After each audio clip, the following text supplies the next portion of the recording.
to make a very brief speech because I'm sure the Middle Belt Forum will come and they will talk here. In the Middle Belt Forum, I am the Vice Chairman of the Elders Council, and the Chairman of the Elders Council is General Zamani the Court. I led the Middle Belt Forum to Iwanyangu's burial the other time, to his house to condole the family. Well, just for some of you who do not know me, is Colonel Clark here? No, not yet. He's not here, because he received me there. My name is Lawrence Anebi Onoja. I'm from Otukpo in Benue State. In January 69, I returned from the British Academy as a second lieutenant. And I was posted to 3rd Marine in Port Harcourt. And from 3rd Marine in Port Harcourt, we followed and crossed to Calabar to E2. We were running all over the place. Each time I stand before people, I thank Almighty God for my life, because most of my colleagues are no more.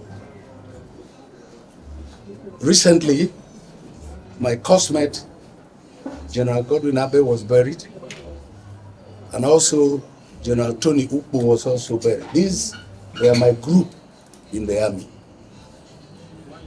As time went on, I was appointed military governor of Plateau in '86, and later military governor of Katsina when Katsina was created. And later, in my military career, I became the chief of staff to Sani Abacha. And that was when we created 6 states. Bayelsa State was one of them. When Jonathan was governor, he invited me to Bayelsa, put me on the high table and told Bayelsa people, this is one of those who made sure Bayelsa State was created. Chief Mbanefo was the chairman of the committee we set up then to go around the whole country and see if we can create 12 states, 2 per region. Mbanefo came back with a beautiful report, and Abacha said he couldn't create 12, he could only create one per zone. And we took Bayelsa from south-south. Some people were agitating for a state to be created around Oguta, but on the day we decided on Bayelsa, there was a heated argument because Bayelsa did not fulfill the criteria of the population. But Abacha insisted that he must create Bayelsa State. And he gave us 2 reasons. One of the reasons was his friendship with Isaac Adakaboro.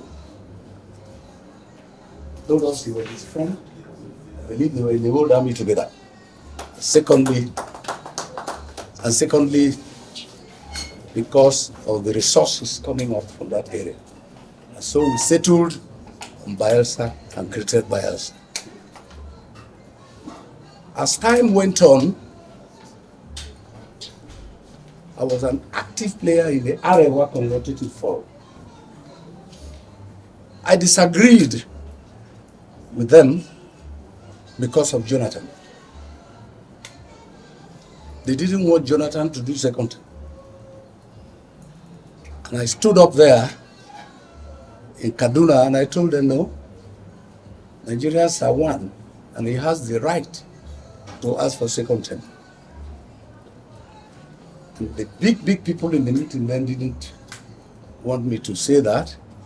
And they said to me, we thought you're one of us in the north.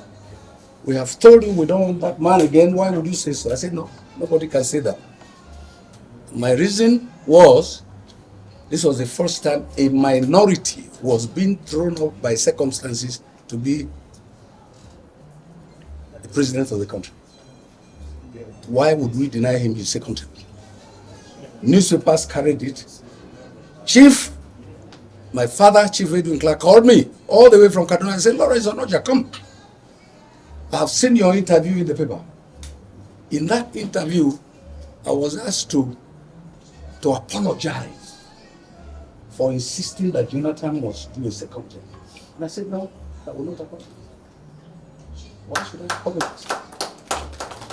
This was why Papa Clark said, look, if you are one person in the north that will say you won't apologize to people, then come.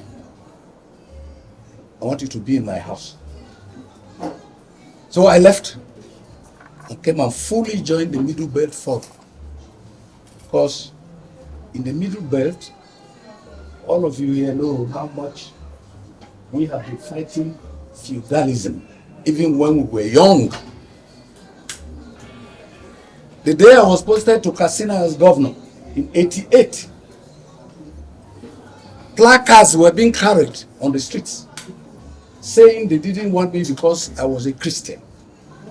Yes. The stories everywhere. They called Babangida and they asked him, why would you post somebody who is not a Muslim to this place? Babangida said, I knew why I posted Onoja there. It's a new state. You walk on that state as a walking platform for you. I went to the Emir's palace, came out. I saw them demonstrate. Placard. We don't want Arna. We don't want Arna. Called the commissioner. Yes, that's unbelievable. So I called the commissioner of police. I said, what are they saying? They said they don't want you because you are not a believer. I said, okay, go and get all the vehicles you can mobilize. Arrest all of them on the street. And put them in the prison. Not here for your phony democracy. All of them were arrested. They were carrying, wearing red band. They didn't even bother. I'm a Nigerian. Yes, sir. And meanwhile, a Muslim Yoruba was in Benue. Bayelsa. Nobody carried placard. It was in Nigeria as far as we were concerned in Benue. But carried. So I locked them up 3 days in the prison in Katsina. The two emirs came to beg and said, oh, why would you do this? I said, because why would they protest that I'm coming here? They begged. Sultan had to follow. I released them after 3 days. I'm saying this thing because we're all Nigerians. Yes, sir. And Papa Clark didn't want this kind of thing. He fought for all the minorities of this country. And I believe so much in him. And he also believed so much in me for not apologizing to anybody. 1967, I went to NDA. I was only 18. Sacrificed my life for the unity of this country. We're remaining one together today because some of us said we will die for Nigeria to be one. Many of our colleagues died from all places in this state. Why should somebody come and say, one man should not do second term? One man is not qualified to do second term. One person should not come to this place because he doesn't believe in this religion. In the same country? Well, you politicians, I am a militician now. That's a military politician. But you are the ones who do more of the politics. We have left it for you to see how you can get Nigeria back to track. Please try and do all you can. But for those of us who have suffered, sacrificed our lives, thank God we're still alive. And for people like Papa Clark, who said, no, Nigeria must be one. All minorities must unite. And he was fighting for all of us. This is what attracted me to our father. So there's somebody who will mobilize all of us, both southern minorities, northern minorities together. That's what he was doing. So we'll talk more when the time comes. For now, on behalf of General Lakewood, I want to extend our heartfelt condolences for the death of an icon, a legend, a father, a grandfather, the man who, even in the grave now or wherever he is, the brain is still sharp. Very effective. Because anytime I came here, he told me how the codes of this country. I said, Papa, you remember all this? Up till the time I'm sure he died. If you go to him now in the grave, he will tell you the story of his life. May God bless all of us. And may he show us peace.